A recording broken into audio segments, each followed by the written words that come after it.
All right, there we go. Oh, everybody, welcome back to the Sports Addict Podcast.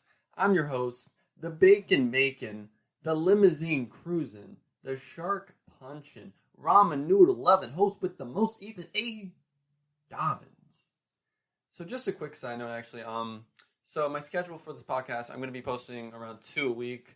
You know, I got to have decent grades this semester. I don't want my parents to absolutely murder me.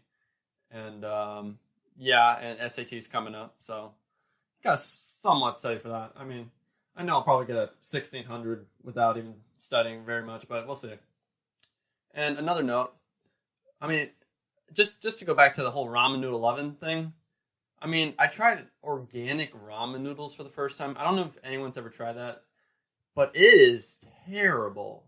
Like, ramen noodles is just one of those foods that you just have to accept that it's not healthy, and you can't change it. Because it's not like cereal where instead of Fruit Loops, you have Fruit Rings. Seriously, that's a cereal. I know. Amazing, right? Great name. Whoever made that name is probably a millionaire now. I wouldn't even be surprised. But ramen, you know, it's good as it is. Everybody loves it as it is. If it ain't broke, don't fix it. So let's get back onto the sports. Today we're going to be talking about European football transfers, more specifically the Barclays Premier League and all of the transfers going on there. And next, I know you're probably saying, oh, soccer, whatever. It's also going to be basketball as well. We're going to be talking about the NBA, the playoff picture, what's going wrong with the Cavs. That's going to be a huge section. So obviously you can skip by to the NBA. It's probably around 20 minutes in. I'm not 100% sure. That's just a prediction. But let's start with the Premier League transfers. January transfer window, everybody's favorite time of the year besides the summer transfer window. I mean, you get great deals like Mahrez, who joined Leicester for 400,000 euros, and now is rumored to be over 50 million with rumors to Liverpool. And currently, we are more than 3 weeks into the window, and finally, deals are getting done. It's been a long time. We've been waiting as fans, and the big deals have finally been set. Sanchez is now going to Manchester United. They had a whole video. He's going to be wearing the number 7, the CR7 number. A lot of greats have worn number 7 at Manchester United. Hopefully Sanchez can be successful. So I want to dive into that deal to start it off. Oof. Good start. Let's do it. So when we came into the transfer window, a lot of the interest, in fact, really the only interest was coming from the blue side of Manchester when it came to Sanchez. Because they tried to sign him earlier on and the fees were too high. Man City backed out. But, you know, they reignited the interest. Pep Guardiola obviously coached Sanchez at Barcelona, so it looked like a match made in heaven.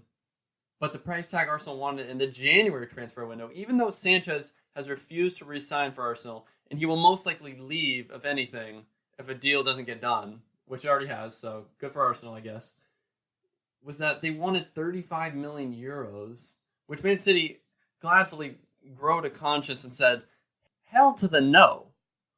And Sanchez wanted 500,000 a week, which would have made him the highest paid Premier League player. Again, another hell to the no. Sanchez is great. He's a great player, but he ain't the best player in the Premier League.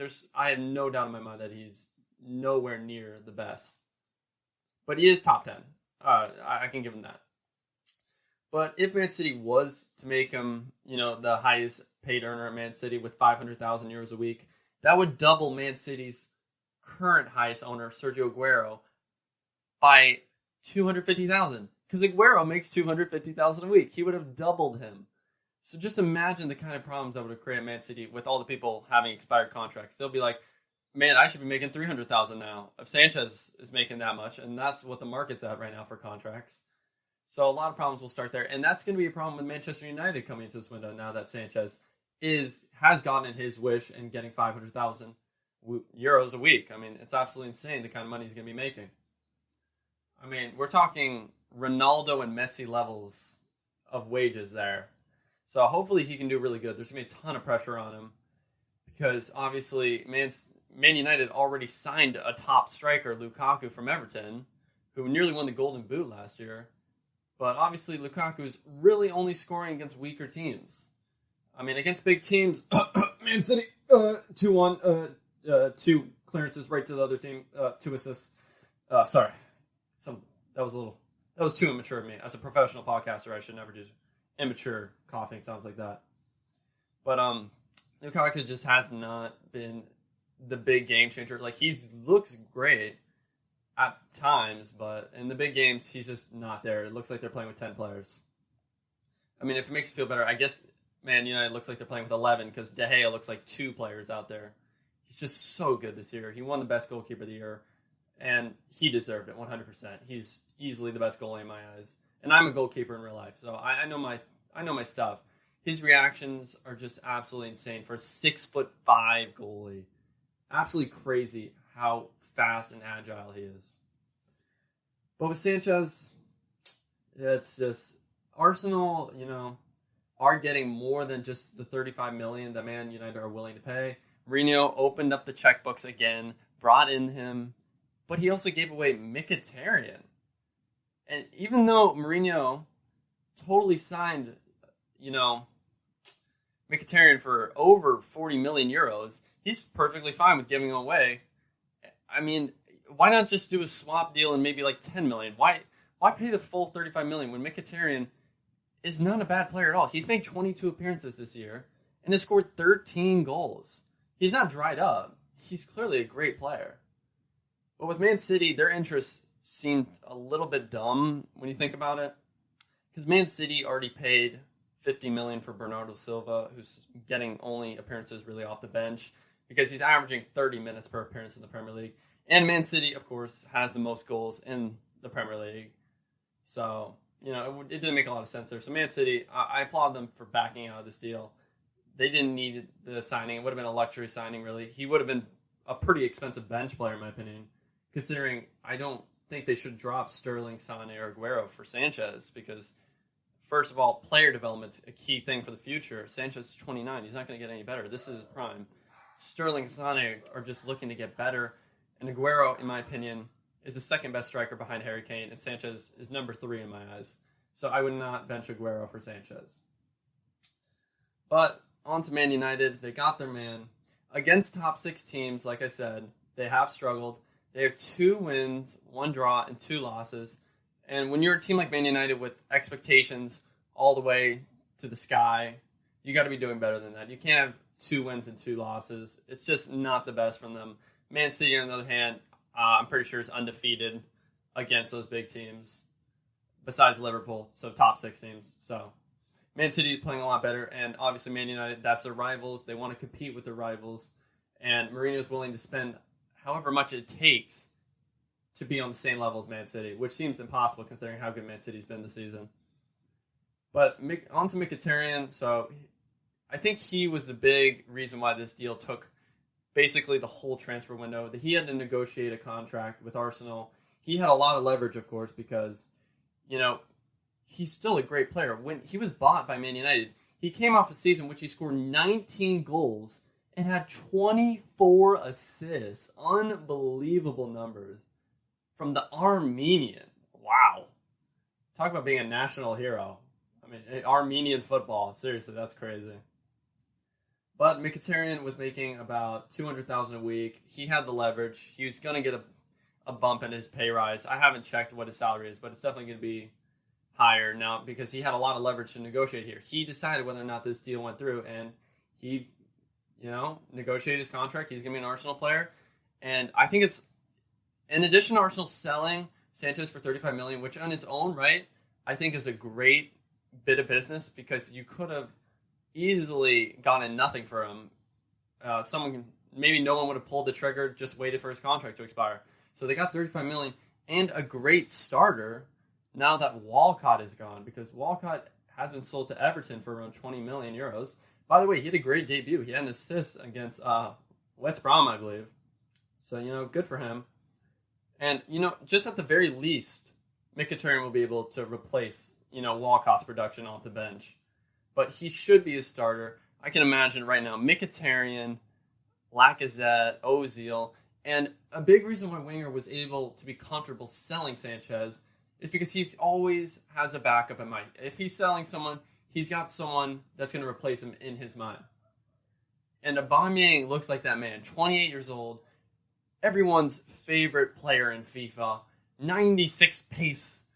I gotta stop talking about FIFA, but Aubameyang, of course, incredibly fast, 6'2", very physical, is proven to score in the Bundesliga level.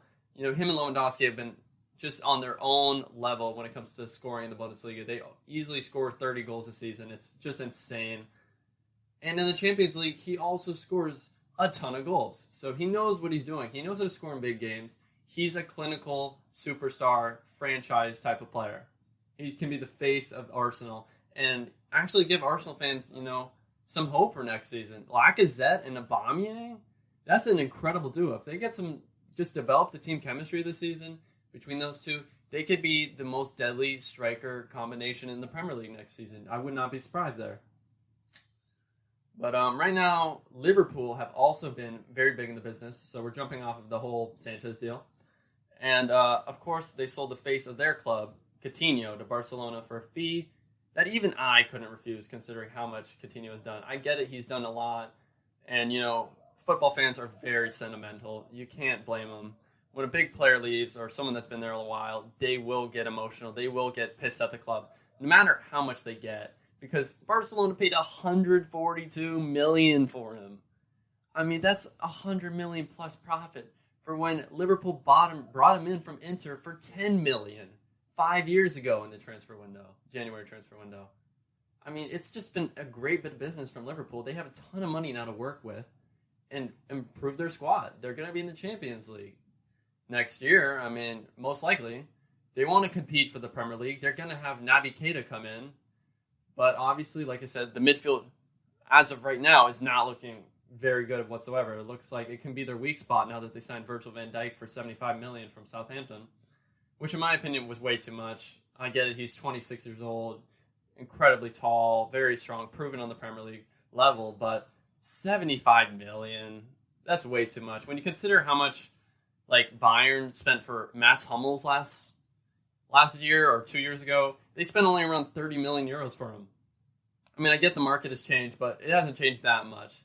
Just don't look in the Premier League for other talent. There's talent in other leagues. You don't have to spend that much for a defender. And it was easily the most expensive deal for a defender because that's $75 million. The second most expensive was $52 million for Kyle Walker when Man City brought him in from Tottenham. So, yeah, Liverpool, I think that was a bad bit of business on their side. Obviously, they had a lot of cash to work with, so they're allowed to do that stuff. But now it's on to replacing Coutinho at the club. Mahrez looks like a great replacement in my eyes because they have very similar play styles, love to dribble, love to take and create scoring opportunities for their team. And Mahrez is obviously the best player not in a top six club right now. He's a 40 million euro player in my eyes. And considering how much Barcelona paid for Coutinho, Liverpool's got the money to pay for Mahrez and another goalkeeper. They need another goalkeeper. Mignolet has been terrible. Karius, when they first brought him in, I thought could easily be the next Liverpool goalkeeper for the next 5 years because him and Leno and Ter Stegen all came at the same time, and no one knew who was going to be better. Ter Stegen looks like a top 3 goalkeeper in the world. Leno looks like top 10 in the world, and Karius has just been terrible. I mean, talk about a career drop-off. I mean, I guess learning from Karius every week has really just taken its toll on him because he's getting injured. He's just not been the same player. It's really been disappointing watching Karius. But if Liverpool are just going to bring in a new midfielder along with Keita coming in next year, I mean, I could see Liverpool also being title contenders for the Premier League next season. Like if they bring in like a Marco Verratti or a Thiago from Bayern, I mean, they could seriously be incredibly threatening.